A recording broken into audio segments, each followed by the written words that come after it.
మూర్జింతలపల్లిలో గౌడ సంఘం ఆధ్వర్యంలో నిర్మించినటువంటి దేవాలయం వెంకటమహేశ్వర స్వామి ఎల్లమ్మ గుడికి ఇక్కడికి నన్ను ఆహ్వానించినందుకు గౌడ సంఘం వారికి అందరూ కూడా నా హృదయపూర్వక ధన్యవాదాలు తెలియజేస్తా ఉన్నా. గత 35 సంవత్సరాలుగా ఈ ప్రాంతంలో ప్రతి వ్యక్తితో ప్రతి ఒక్కరితో నాకు అనుబంధం ఉంది.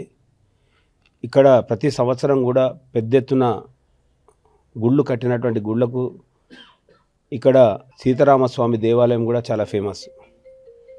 అదేవిధంగా ప్రతి సంవత్సరం కూడా ఇక్కడ ఒక జాతరలాగా ప్రజలందరూ కూడా కుల మతాలకు అతీతంగా బ్రహ్మాండంగా జరుపుకుంటూ ఉంటారు.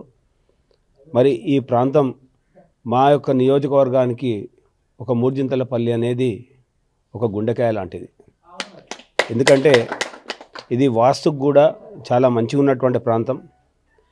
మరి కొత్తగా మండలం ఏర్పడ్డాక కూడా ఈ మండలంలో మొత్తం నేను అనుకుంటా ఉన్నా ఈ మేడ్చల్ నియోజకవర్గంలోనే ఒక వ్యవసాయదారులుండి ఒక పచ్చటి పంట పొలాలతో ఉన్నటువంటి ప్రాంతం ఏదైనా ఉందంటే అది మూర్జింతలపల్లి మండలం మాత్రమే. అంతా కూడా రియల్ ఎస్టేట్ అయిపోయింది. ఇక్కడ ఉన్నటువంటి ప్రజలు ఇంకా రైతులుగా జీవిస్తూ ఉన్నారు.